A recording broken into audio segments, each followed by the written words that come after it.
In today's video, I'm really interested in breaking down the archetype of the millionaire artist. Keep watching. Yeah.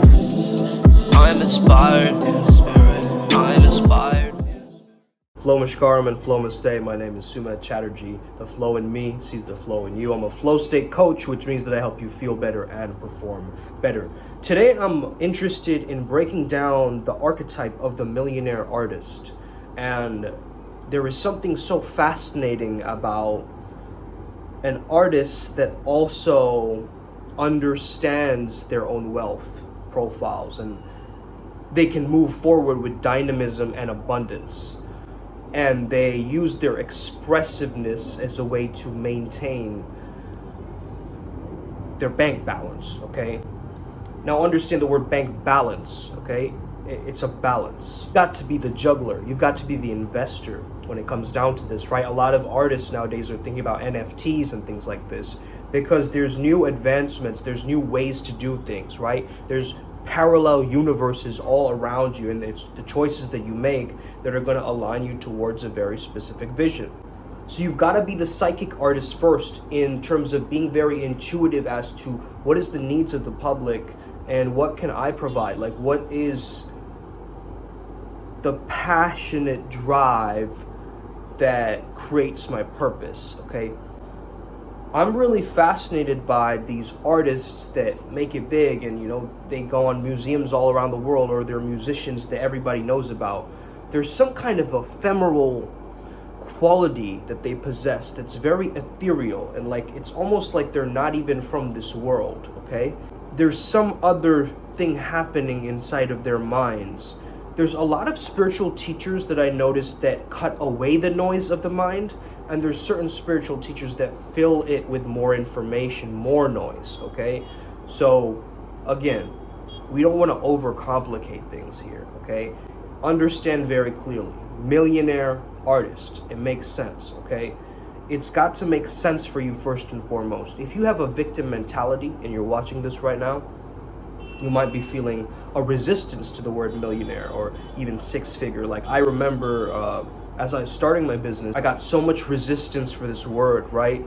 And I got so caught up in trying to avoid materialism that I kind of stopped caring about my appearance and the way that I, choose to express myself. And I think that today I'm like, hey, let me put the jewelry back on. Let me actually start to embrace this character and embrace these jewelry elements and different things, and be able to actually lean into this millionaire artist archetype, because it's really important that you consider yourself to be a millionaire, to live the law of assumption. Well, does this mean spend like a millionaire wherever you go and then you waste all your money? No, it doesn't mean that.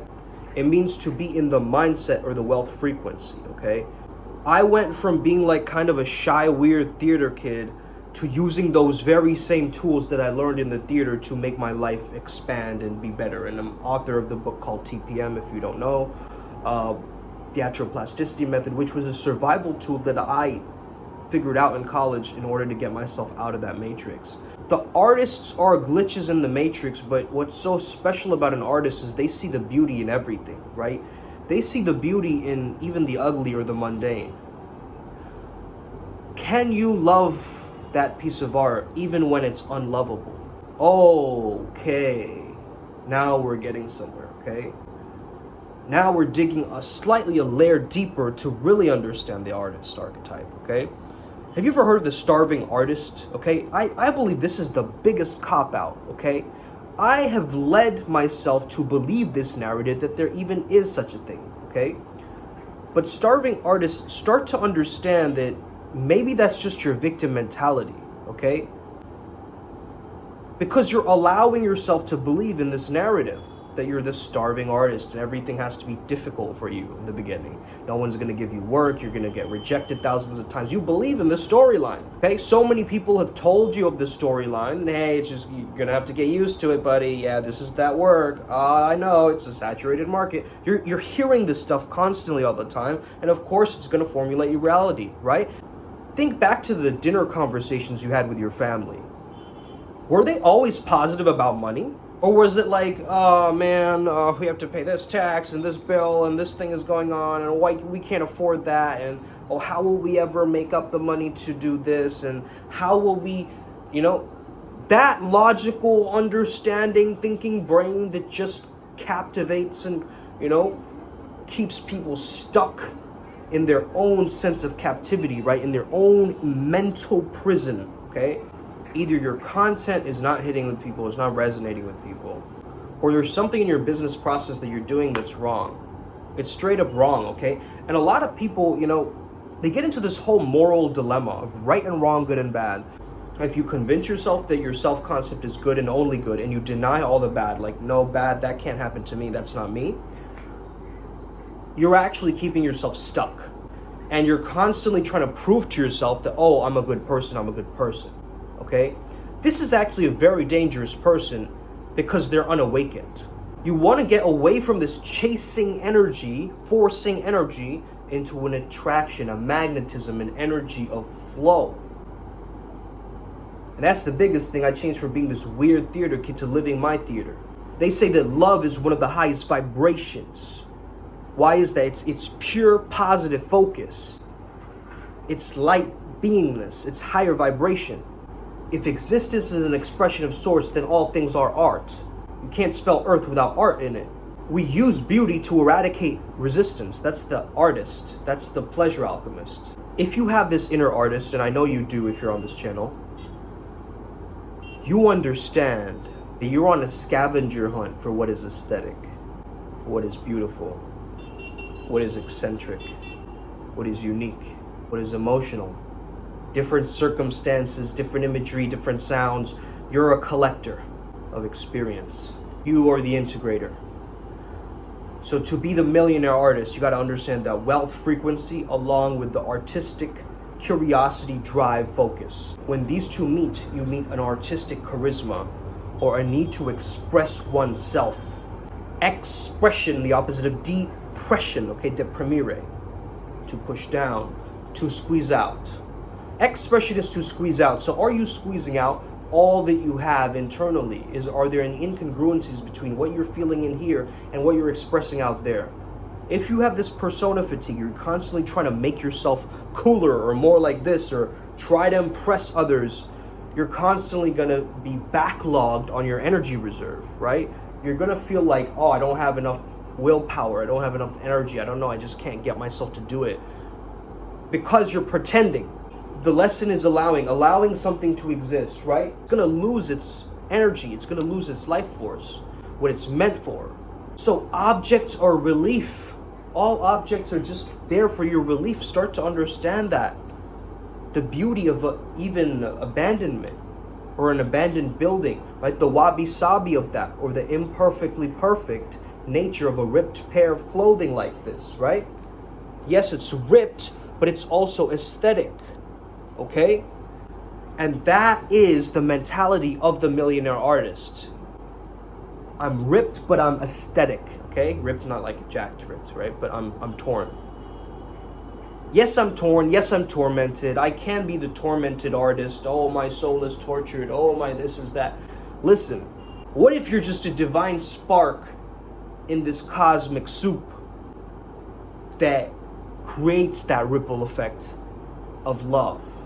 What if that is just you? Beauty is the perceptual view of pleasure, right? So can you find the poignant in the mundane? Can you find the erotic in the average? Can you find comfort in the confusion?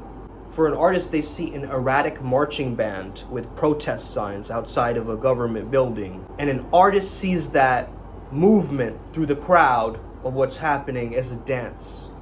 And their mind slowly moves towards the dance. An artist sees the world as a painting if you're a painter. You see the world as a sculpture if you're a sculptor. So the role that you claim as the artist, or simply one that is creating art through their expression, through their beingness, is the artist. These YouTube videos are my art. And what is art but a celebration of beauty? Celebration of oneness, of truth, of freedom. If you want courage, then fear is your fuel. If you want confidence, then anxiety is your fuel. You see what I'm saying? You got to look at the opposite. The opposite is your dojo in this case. How can you practice being patient if you're constantly patient all the time? No. It takes a special kind of person to annoy you or piss you off to test your patience. So you need the opposite quality to strengthen the quality that you want. If I want more willpower, I have to be okay with being lazy. If I want to be rich, I have to be okay with being broke. A lot of people aren't okay with being broke. They don't accept it. They're not allowing it. They're still in this resistance mode. And they're pushing against it, away from it. It's like these rappers, right? NBA boy, whatever, young NBA. Okay, listen, man. Never broke again. Okay? Never broke again. Doesn't that sound slightly elevated and like a reactionary emotion of like, hey, I understand you came from a tough place and you never want to go back. I get that drive. I understand that you never want to open those doors again. But start to understand something very special here. Don't create resistance to that reality. Because whatever you resist will persist, okay? Stop having such an emotional charge to things like that. And there's a process called the Bulletproof Mind, if you follow through on it. There is a process to lower your emotional charge to different emotions, right? There's ways to do that, man. You don't have to be so reactive to everything all the time, okay? So there might be an emotional wounding or a hot button trigger point for you there in terms of if you get really overly aggressive or overly reactive to something very small or mundane that someone said. You got to understand it might be a core wound thing, right? They might be triggering your core wound. You got to look underneath the surface, underneath the hood of the car and be like, yo, like there's bad things about me that I've been overlooking. There's blind spots. This is what good coaches point out to you, your blind spots. We live in a world where, wars are fought between good and bad. One of the main strategies people use is, I can make myself good by making you bad. Awful strategy. Okay? Because you're avoiding responsibility, and if you avoid responsibility, which means that there's no transformation available for you. Take this example, okay? I see this in Indian households quite a bit too. So it's like, you as a parent, as an Indian parent, you want to enforce rules upon the child, already assuming that your child is a good boy or a good girl, right? And so you put them in a good boarding school and have them get good grades and do good things and constantly go through this process, but they never get to explore their dark side, and they feel like they're scared of it. They start resisting it more, and then later on they start to have this emotional charge that gets them to rebel against their parents, right? You see this in very strict upbringings, right? They always rebel. Why is that? There's an emotional charge to that. And their parents are also assuming that they're good, they're not bad, and that leads to issues, man. So shadow work is really essential for people. I keep saying this. Listen, man, this is how you simplify compassion. You've got to understand compassion is simply you accommodating other people's realities as well as your own reality. We can spin any concept in our idea to make ourselves feel comfortable and in this tight, cozy bubble that everything's okay. A lot of people live in this imposter syndrome where they're like, I hope I don't get caught yet. Like that feeling is a awful feeling to be in, dude. Like you shouldn't be living in that mentality. It's not gonna help you thrive, right? The Millionaire Artist does not take that as a reality. In my past, I felt like I was faking it, man. I felt like I was faking it, but then I came to the understanding that everybody else is faking it too. Nobody really knows what's going on. Everybody's just winging it, man. And the thing is, if you can understand yourself better than 90% of people out there, like if you just do a little bit more, you're gonna rise slightly above the mediocre, man. And that's powerful. Okay, that's growth driven. You're not being a normie anymore. You're not just following the rules just like regularly, right? I keep telling people, man, I'm the glitch in the matrix, so you better watch out. You better freaking watch out, Buster, because I'm gonna... Suffering is imagining ourselves to be who we are not, okay? Like, honestly, man, like... How many times have you been in this fantasy mode of, like, imagining yourself greater than you actually are? Like, I do this to myself constantly, but it comes from this anxiety, right? Of, like, not being okay with the now. This dissatisfaction with the present. Dude, the present is so cool. Okay? You probably have it better off than so many people and you don't even recognize it. That's the thing. We forget to catch ourselves and be like, yo, I did good, man. Pat yourself on the back. Give yourself an invisible gold star. You don't give yourself a gold star or pat on the back nowadays. Nobody's there to tell you, like, oh, you're doing, like, giving you applause everywhere you go, right? Unless you're like a high-profile celebrity or something, right? Then you're an outlier. I didn't start the spiritual process or the self-improvement journey because I was told to. I did it because I had a personal calling, an intuition that led me towards this path, right?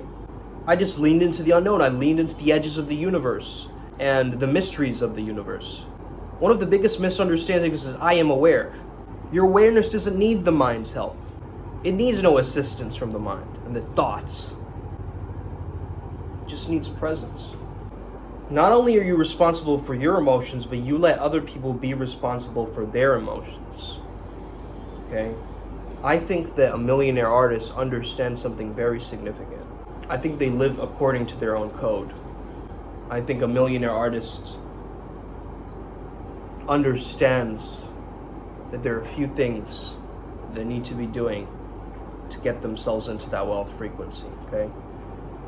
And when you are in creation mode, when you're just creating for the sake of creating, you're not trying to, create this grand masterpiece, but it's an accidental masterpiece, right? You suddenly come upon it, you let go, you spontaneously erupt in that moment. And some beauty or some pure truth just spills out of you. Ever had that happen? Right? Like in these videos, I catch myself and I'm like, what? That was purely an expression of source. I did not filter that, okay? Whatever came out, came out. Let it be that. That's the beauty of the millionaire artist. That's the beauty of the psychic artist, where they can actually peer into the edges of the future and see it and proclaim it and feel safe in their own bodies and minds. And move forward and be a creative, a conscious creative individual. Okay? A conscious creator. And yes, that's another buzzword, but again, think about what that means. You're creating from consciousness, from awareness. That's beautiful. I hope this video sparked some life into you. A majority of artists are criticized for wasting time. Listen. Time you enjoy wasting is not wasted. This is your life, man. What are you talking about wasting time? Okay, I understand if you live below the poverty line and you're like artist suffering. I get it. It sucks right now. I advise you to lose your track of time a little bit as an artist. Being attached to the constructs of, if you're very, very, of course, if you are working as an employer, as an artist for somebody else, that's kind of a strange thing. But anyway, let's say you are. Let's say you're a graphic artist working for, in another industry, and you have very specific work hours and all this kind of stuff. How do you inspire yourself to be creative during that time? You need little breaks or pattern interrupts to give yourself novelty, new experience, and old ideas coming in with new insights. Like, that's creativity, dude. So if you just keep doing one thing and the same thing, how are you possibly going to tap into that millionaire frequency? Millionaire is like, a moonshot. It's once in a blue moon. It's the art of impossible, as we're doing the recaps in the series. Check that out, right? You got to carry yourself like you're estimated at $1 billion. If you can do that without actually having it, you're working towards this millionaire artist frequency. That's how I want to end today, okay? I hope that you enjoy this video. Gotta get going. Got my day started.